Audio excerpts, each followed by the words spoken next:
When it comes to health, weight, of course, is not everything, but since there are so many health complications from being overweight or obese, it's safe to say that Japan with an obesity rate of 3.5% is generally healthier than America with an obesity rate of 30%.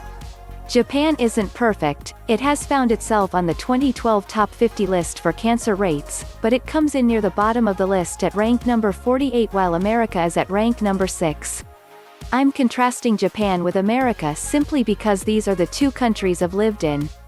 Last time, I argued that convenient access to reasonably healthy food in Japan helps people stay thin. But what else contributes to health? A lot of comments pointed out that in Tokyo you end up walking everywhere, which is true and should help people stay lean. Also, walking while eating is generally frowned upon, so more walking means less snacking. Public transportation is impressively convenient and reliable. If you're traveling around Tokyo, your destination is almost always within a 20-minute walk from that area's train, subway or bus station. However, this is just Tokyo. Such a population-dense part of Japan with highly organized public transportation unsurprisingly has the lowest rate of car ownership in Japan. What's interesting is that the average body mass index doesn't change too drastically prefecture to prefecture, and higher car ownership doesn't particularly correlate to higher body mass index. That said, more walking surely helps people stay leaner and healthier, but it's just one piece of a bigger puzzle. Next, the portion sizes in Japan are definitely smaller. Here's what some typical lunches look like. When I first came to live in Japan in 2010, I remember always being a little disappointed with the size of the meals. Of course, bigger portions and even all-you-can-eat places are available, but since food is more expensive here, I had to just get used to eating less food. In 2014, people spent on average about 13.5% of their income on food, which is more than twice what people in America spent. In 2013, 3,682 calories were consumed per person per day in America, but it was only 2,726 calories per day in Japan. So Japanese people typically spend more money for less calories.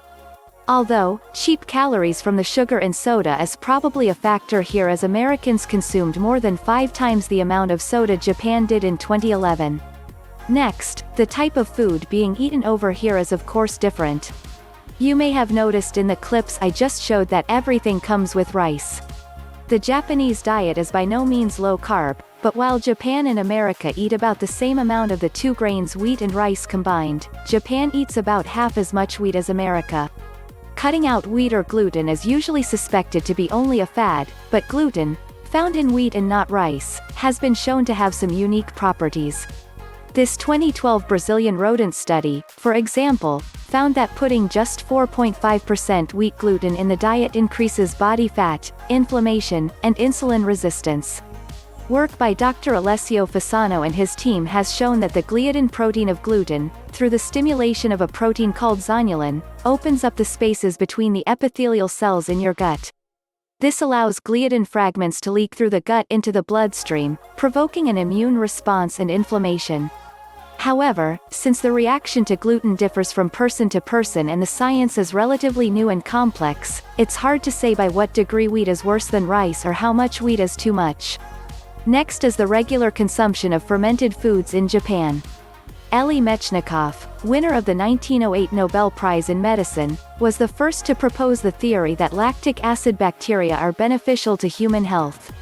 He suggested that oral administration of cultures of fermentative bacteria would implant the beneficial bacteria in the intestinal tract. As research on the gut microbiome develops, the health effects of certain gut microbes and bacteria are becoming clearer. A transplant of the microbes from one overweight woman to another woman caused the receiving woman to become obese, and it's been found that transplanting microbes from a confident mouse to an anxious mouse will make that anxious mouse more confident. It's estimated that there are 500 to 1,000 species of bacteria just in your gut, and it's important to take care of the right species of these bacteria. There's even research showing that certain microbes produce certain neurotransmitters. And, fermented foods are supposed to support the microbes that we do want to have.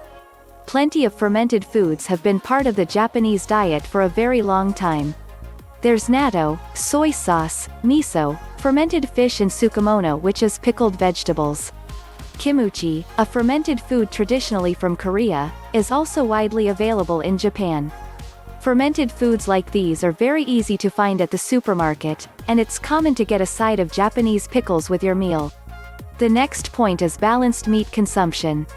In 2017, total meat consumption in the US per capita was 98.4 kilograms, where 51.4 kilograms of meat per capita were consumed in Japan.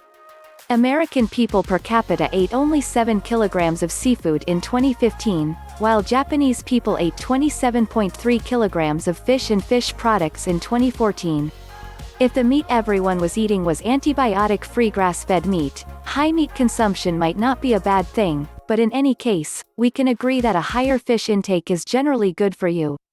And I don't think it would surprise you to hear that it's really easy to get fish.